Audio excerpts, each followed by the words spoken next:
Guru SMP profesional dituntut memahami karakteristik peserta didiknya agar dapat mencapai hasil yang optimal. Hal ini merupakan implementasi dari A. Kompetensi kepribadian, B. Kompetensi profesional, C. Kompetensi pedagogik, dan D. Kompetensi sosial.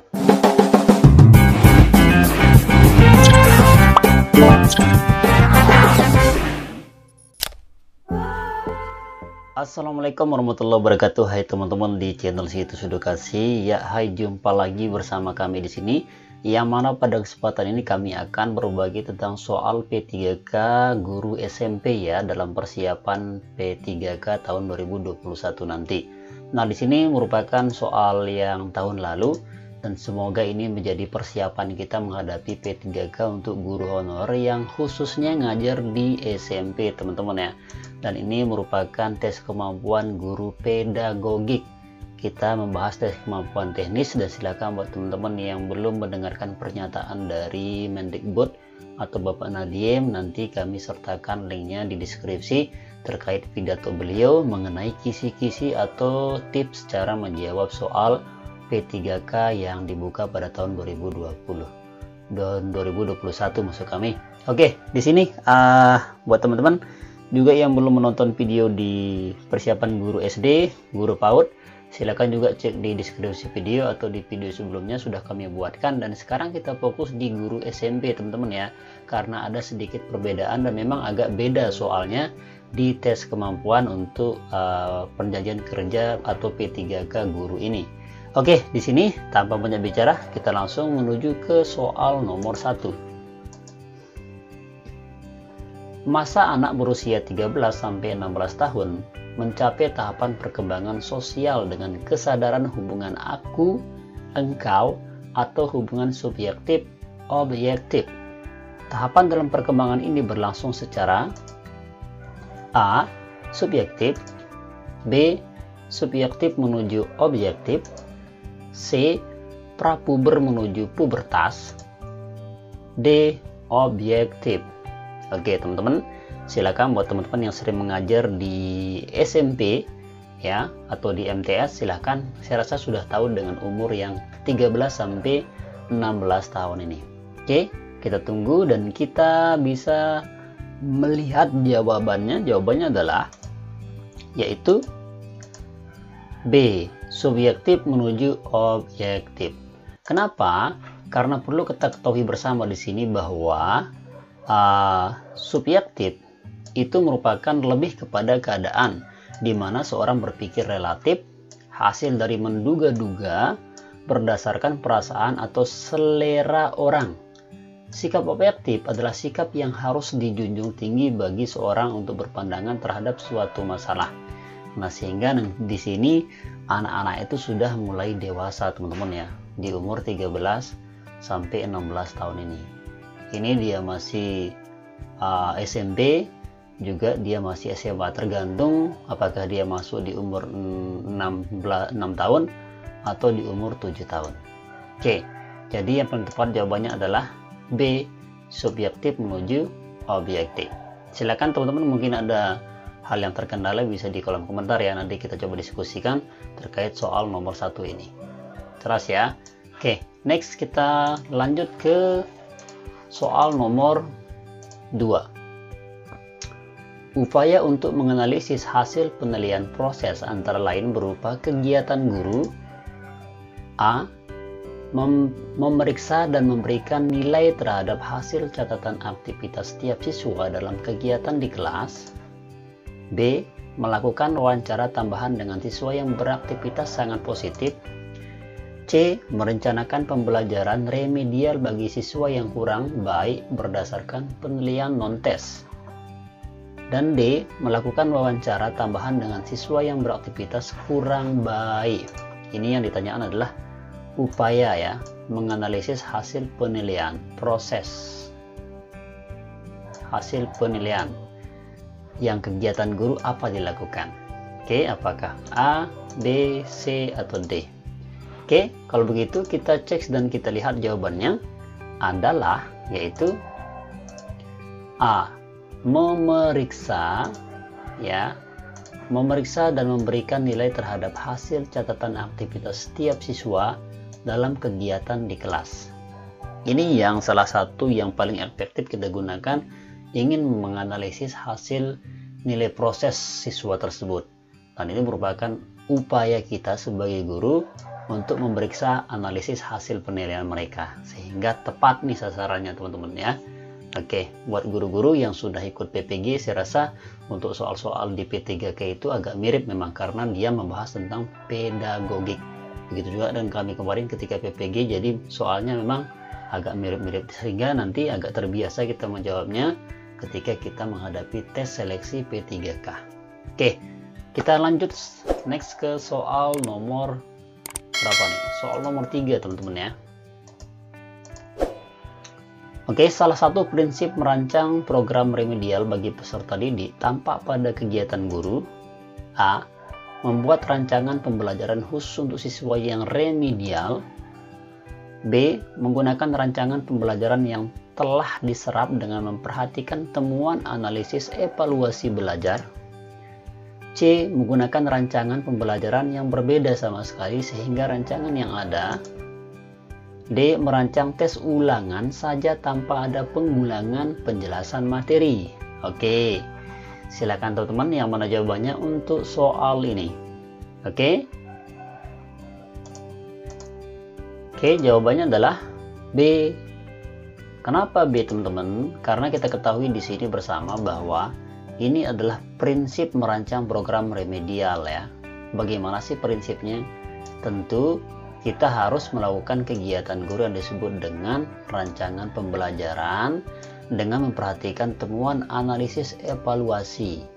Nah, nanti setiap istilah prinsip dalam program remedial itu kita harus memperhatikan temuan evaluasi apa saja kesalahan dari peserta didik kita atau apa kendala yang memang menyebabkan dia tidak paham terhadap materi yang kita sampaikan ketika dalam kelas sehingga ketika tes itu dia butuh remedi. Nah, kita menggunakan prinsip yang namanya prinsip analisis evaluasi belajar, teman-teman ya, atau disebut dengan rancangan pembelajaran untuk perhatikan temuan kita. Nah, kita temukin dulu, kita analisis dulu, kita temuin dulu nih permasalahan siswa seperti kata saya tadi bahwa sehingga kita tahu bahwa itulah prinsip kegiatan guru dalam merancang program remedial. Oke. Seperti itu teman-teman ya. Oke, kalau yang C sama D ini jalannya salah, ini salah banget. Yang A ini juga kurang tepat ya. Memang betul tapi kurang tepat, tapi yang paling tepat adalah B. Jelas teman-teman ya. Oke, kalau sudah jelas kita next lanjut ke soal nomor 4. Salah satu contoh kegiatan guru dalam kegiatan elaborasi dalam komunikasi pembelajaran dengan para siswa yaitu A. Memberikan umpan balik positif dan menguatkan dalam bentuk tulisan, isyarat, maupun hadiah terhadap keberhasilan peserta didik. B. Memfasilitasi peserta didik melakukan kegiatan yang menumbuhkan kebanggaan dan rasa percaya diri peserta didik. C. Memberikan konfirmasi terhadap hasil eksplorasi dan elaborasi peserta didik melalui berbagai sumber. C. Memfasilitasi peserta didik melakukan refleksi untuk memperoleh pengalaman belajar yang telah dilakukan. Oke, silakan teman-teman yang mana jawabannya untuk soal nomor 4 dengan kasus pembelajaran seperti ini. Oke, kalau begitu kita lihat dan cek jawabannya adalah yaitu D. Memfasilitasi peserta didik melakukan refleksi dalam memperoleh pengalaman. Nah, di sini yang ditanyain adalah contoh kegiatan ya. Ini contoh kegiatan guru dalam kegiatan elaborasi dan komunikasi. Nah, elaborasi dan komunikasi, elaborasi dalam komunikasi maksud kami itu tentu kita harus memfasilitasi dulu, teman-teman ya. Di sini sama memfasilitasi. Kemudian ini memberikan ya yang B sama D aja memfasilitasi peserta didik melakukan refleksi untuk memperoleh pengalaman belajar yang telah dilakukan. Nah, ketika result istilahnya atau tindakan kelas memang kita harus memfasilitasi dan memperoleh pengalaman dari kegiatan elaborasi dalam komunikasi pembelajaran peserta didik, teman-teman. Ini dia, jadi jawaban yang paling tepat adalah D, teman-teman. Jelas ya? Mas, bagaimana kalau yang A, B sama C? Yang A, B sama C itu salah, teman-teman ya. Silakan teman-teman baca contoh-contoh kolaborasi dan komunikasi pembelajaran itu biasa di buku saku RPP, buku saku Kemendikbud. Itu sudah jelas di sana, yang merupakan salah satu contoh kegiatan guru dalam elaborasi dan komunikasi pembelajaran itu terhadap peserta didik itu memfasilitasi dan ada refleksi untuk memperoleh pengalaman belajar yang telah dilakukan. Jelas ya? Oke, kalau sudah jelas kita bisa lanjut next ke soal nomor berapa nih? Soal nomor 5. Dalam kaitannya dengan upaya yang memotivasi belajar siswa dan agar proses pembelajaran berlangsung efektif, maka guru perlu mengacu pada A. Metode pembelajaran, B. Pendekatan pembelajaran, C. Strategi pembelajaran, dan E. Gaya pembelajaran. Oke, silakan teman-teman, gimana cara kita untuk memotivasi siswa belajar agar efektif? Oke, kita lihat jawabannya adalah yaitu C. Strategi pembelajaran. Kenapa? Karena di sini perlu kita ketahui bersama bahwa ketika kita ingin memotivasi peserta didik biar pembelajaran itu berlangsung dengan efektif, menyenangkan, dan bahagia atau disebut dengan pakem, itu perlu kita mengacu terhadap strategi. Bagaimana langkah-langkah kita atau strategi pembelajaran yang kita lakukan. Apakah kita menggunakan game dulu, ya, atau dengan membangun pemikiran siswa untuk termotivasi, atau ada kegiatan interaktif di dalam pembelajaran itu sehingga nanti proses pembelajaran itu efektif dan menyenangkan. Ini yang harus kita ketahui bersama bahwa kita mengacu terhadap strategi ketika ingin memotivasi belajar siswa dan biar dia belajarnya efektif. Jelas teman-teman ya? Kalau metode itu kan metode atau jenisnya teman-teman ya. Metode pembelajarannya apakah discover learning. Nah, discover learning itu adalah wadahnya. Nah, kemudian bagaimana kita mengolahnya dengan strategi pembelajaran biar dia efektif, menyenangkan, dan tentu tuntas. Jelas teman-teman ya? Oke, kalau sudah jelas kita next lanjut ke soal nomor 6. Pada setiap akhir kegiatan pembelajaran, guru bersama peserta didik melakukan kegiatan refleksi. Hal ini dilaksanakan untuk A. Mengukur ketuntasan peserta didik, B. Mengukur efektivitas proses pembelajaran, C. Mengukur hal-hal yang belum dipahami peserta didik, dan E. Menentukan langkah-langkah pertemuan berikutnya. Yuk teman-teman guru SMP, silakan yang mana jawabannya untuk soal nomor 4 ini. Oke, kita langsung cek dan lihat aja jawabannya adalah yaitu C. Mengukur hal-hal yang belum dipahami peserta didik. Ini jawabannya agak mirip-mirip teman-teman ya. Perlu kita ketahui bersama di sini.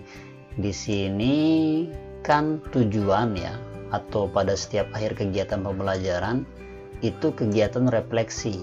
Refleksi itu bisa berupa tes ya, atau uji pemahaman siswa.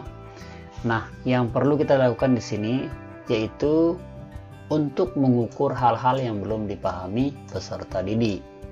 Di sini juga ada mengukur ketuntasan peserta didik, efektivitas proses belajar, dan menentukan langkah-langkah pertemuan berikutnya.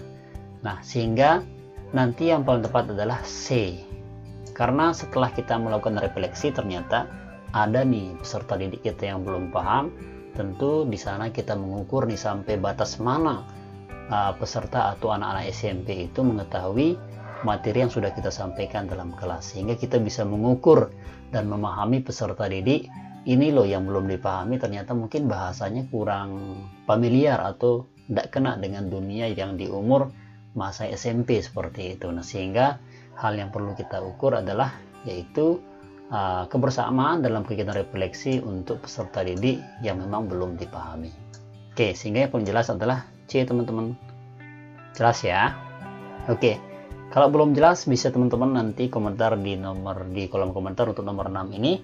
Mungkin jawaban kami agak sedikit melenceng atau mungkin bertolak belakang dengan teman-teman ya. Oke, dan sebelum kita lanjut ke soal nomor 7, silahkan buat teman-teman yang ingin versi lengkap dari soal P3K Guru SMP ini, silahkan tinggalkan nomor WhatsApp-nya di bawah, serta bisa teman-teman pelajari nanti pembahasannya ya di buku file PDF-nya nanti kami kirimkan. Tapi syaratnya like dan subscribe dulu teman-teman ya, untuk kami kirimkan versi lengkapnya. Ini real kami kirimkan versi PDF-nya tanpa harus bermuluk-muluk. Oke, kalau sudah like dan subscribe, kita next lanjut ke soal nomor 7. Standar penilaian pendidikan diatur dalam Permendikbud RI nomor A. Permendikbud RI nomor 22 tahun 2016, Permendikbud RI nomor 23 tahun 2016, B. Permendikbud RI nomor 24 tahun 2016, D. Permendikbud RI nomor 25 tahun 2016. Oke teman-teman, silakan yang mana jawabannya untuk soal nomor 7 ini. Yaps, kita lihat dan cek saja jawabannya adalah yaitu B. Permendikbud RI nomor 23 tahun 2016. Ini teman-teman ketahui bersama bahwa kita harus mengetahui standar penilaian pendidikan. Buat teman-teman yang mungkin sering buat RPP, sering buat pembelajaran, tentu mengacu pada standar penilaian teman-teman ya, yang B ini, yaitu nomor 23. Jangan terkecoh nih, tahunnya sama ya, cuman yang beda adalah nomornya. Ingat, penilaian standar itu ada pada Permendikbud nomor 23. Diingat teman-teman ya, ini biasa keluar ya di PPG, tentang aturan-aturan Permendikbud itu sering keluar, dan itu memang harus kita hafalkan dan ketahui bersama. Oke, setelah ini kita lanjut next saja ke soal nomor 8. Untuk menghindari penilaian yang subjektif dan untuk mempermudahkan guru dalam penilaian prestasi yang dicapai peserta didik, maka dalam penilaian ranah psikomotor guru menggunakan A. Pilihan ganda, B. Soal jawaban singkat, C. Soal uraian objektif, dan D. Tes performance. Ya, ini apa ya, kayaknya teman-teman pernah dengar nih yang tes performance. Kalau yang ini sudah sering teman-teman ya, ini juga sering, ini mungkin juga jarang kita dengar. Nah, untuk menghindari penilaian subjektif dan memudahkan guru dalam penilaian prestasi yang dicapai peserta didik, maka dalam penilaian ranah psikomotor ya, psikomotor guru itu menggunakan apa? Apakah A, B, C, atau D? Oke, silakan kami tunggu di kolom komentar, atau jawab dalam hati juga boleh. Yaps, kalau sudah, kita cek dan lihat jawabannya adalah yaitu D. Kenapa D? Karena ini merupakan tes performa. Tes performa itu menuntut bagaimana siswa itu dalam berbentuk perilaku, tindakan atau perbuatan, unjuk kerja atau keterampilan melakukan tugas-tugas tertentu.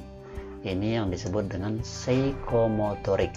Sehingga kita melakukan penilaian yang subjektif, bukan objektif, bukan terhadap siswa yang dekat sama guru saja, bukan terhadap siswa yang ada hubungan keluarga saja, tapi bagaimana kita itu subjektif terhadap apa yang kita nilaikan, apa yang kita hindari untuk memberikan penilaian, yaitu tes performance ya. Tes performance yaitu tes perbuatan atau tindakan atau perilaku. Itu arti terjemahan bahasa Inggris daripada performance itu ya, perilaku, tindakan, dan perbuatan. Oke, jelas ya? Oke, kalau sudah jelas, kita next lanjut ke soal nomor 9. untuk memperoleh penilaian hasil belajar yang baik meliputi aspek A. Kepribadian kognitif efektif, B. Kognitif kepribadian psikomotor, C. Efektif kognitif mental, D. Kognitif psikomotor efektif.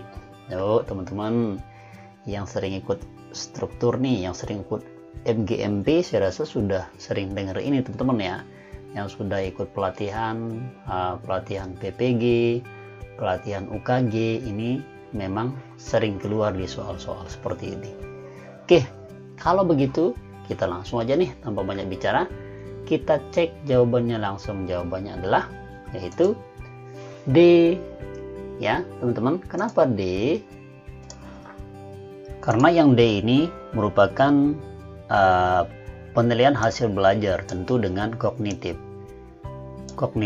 psikomotor, dan efektif. Kognitif itu kemampuan pengetahuan teman-teman ya, kayak memorize, menghafal, seperti pelajaran IPA, IPS harus kita hafalkan.